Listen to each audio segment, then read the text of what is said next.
Hello everyone, welcome back to my channel. If you're a returning subscriber, I just want to say thank you so much for returning to my channel and supporting it. I really do appreciate it.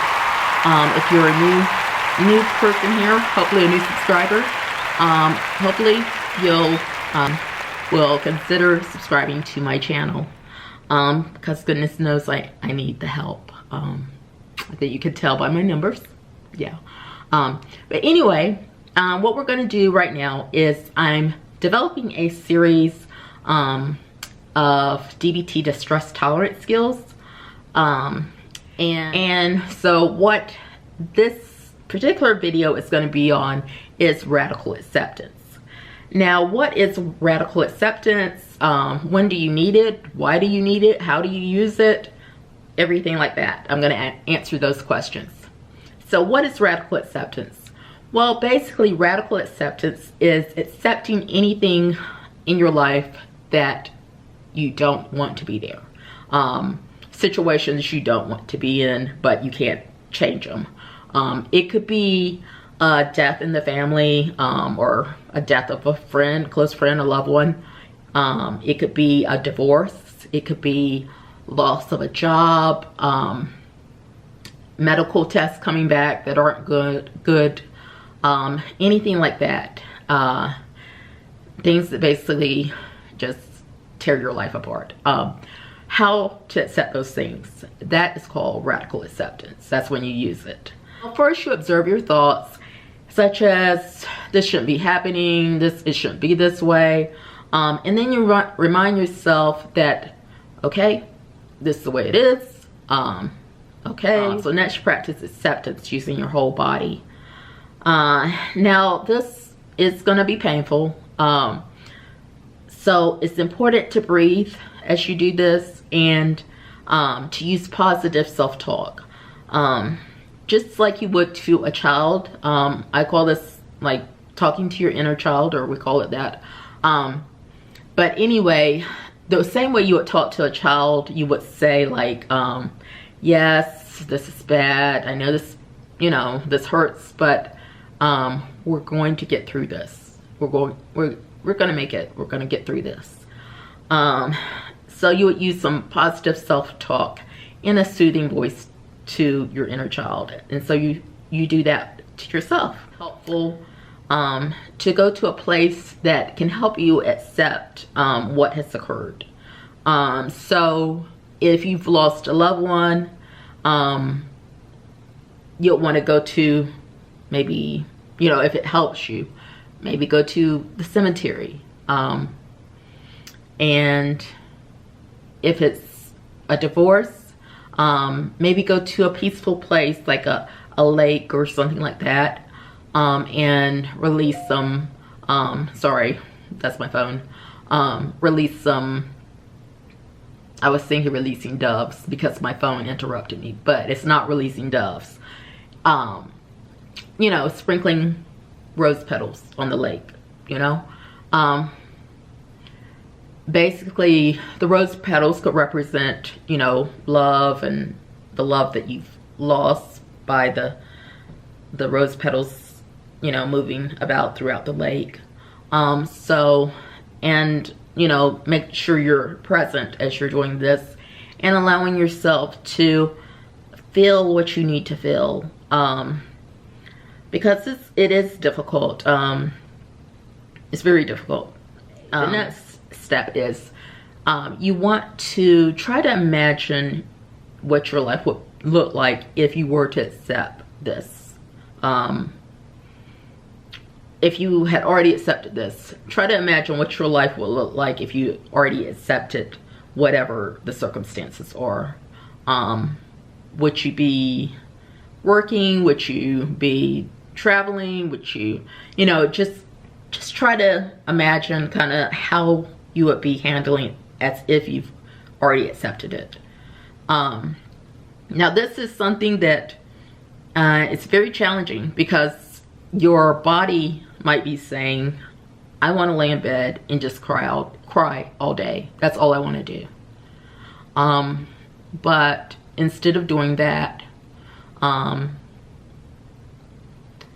if you were to imagine what else you could do, it might be more like, okay, I'm gonna get up and make myself a cup of coffee, or make some tea or something like that, and maybe have a little breakfast, something small, because maybe that's something that you would normally do, or something that you would imagine yourself doing if you had already accepted whatever has occurred. This is going to be challenging because, you know, who wants to have to deal with anything that's painful? But unfortunately, life brings us painful events at times. Sometimes it's happy events, but sometimes it can be things that are just awful that can happen. Especially things you hear on the news. I don't even watch the news anymore because, I mean, I watch it sometimes, I will say that. But I don't, sometimes I just have to turn away from it because it's just too sad, just way too sad. But anyway, back to what we were talking about with radical acceptance. You have imagined what your life would be like if you had accepted this already. We call that opposite action. So opposite action is acting opposite of how you actually feel. So like I was saying, instead of laying in bed, you might would get up and make some coffee or something, take a shower, even though it's going to be very difficult, excuse me, to push yourself to do those things. So if for some reason, some days you're not able to do it, don't beat yourself up, because this, like I said, is a hard skill. It takes a lot of work. So on those days that, you know, that you can't do it, it would be good to maybe try some distress tolerance skills, some other distress tolerance skills that we've learned. I do have a video on it, and if I remember, I will link it in the video or in the description. But anyway, it is, you know, it is something that's going to be difficult. So I'm not going to try to sugarcoat it. It's going to be challenging. And I've had my own challenges in life. If you look back at some of my videos, the one that I did on grief, I mean, I'm not going to go into it, but if you want to look back and see that video, you know, that's proof right there.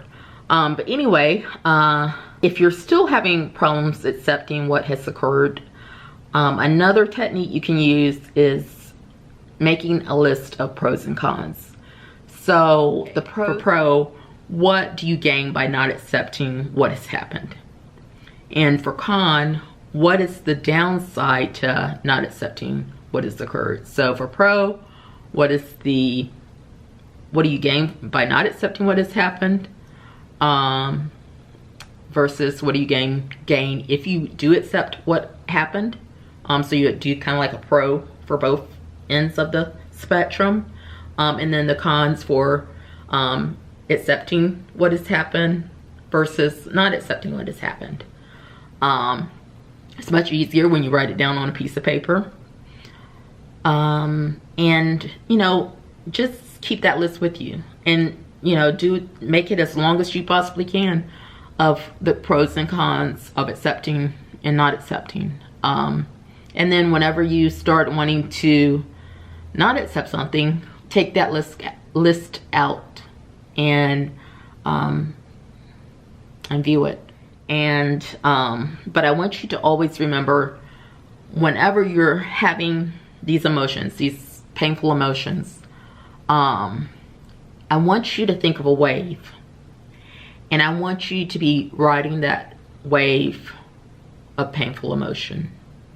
Now, I know, who wants to ride a painful emotion wave? But that's how you got to think of it. Now, I tell you, if you don't want to think of it like you're riding the wave, you could be watching that wave, but the wave could be the pain itself, like whatever the problem is. But you need to, you have to allow yourself to accept things that you don't want to accept, because goodness knows goodness knows there's things that I don't want to accept, but I do have to accept them. And like I said, if you want more information, check out my grief video. Check out my the other video I did was mental health calendar, creating a mental health calendar. I share more things in there that I'm not going to get into in this video, but if you're interested, check those out. And if you're still noticing that you're having to fight these crisis feelings, realize that it is worth the fight to continue to survive. In the description, I'm going to link a website from this other YouTuber that's also a mental health therapist. And he actually has done a website on dealing with these type of crisis thoughts, which the reason I'm not saying the word is I'm not sure how YouTube feels about it. So that's why I'm not saying the word itself. If this information has been helpful for you, please give it a like. It really helps me out a lot with YouTube. And it really helps me feel like, hey, you know, you're helping people, and that's important to me. I do want to help. I do want to help people, and if I'm helping you, please let me know, because that really helps me on those days where I just feel like nobody's listening, you know. And trust me, I do have days like that. But also remember to check us out on Facebook. I do have 2 groups, actually. It's a public group and a private group.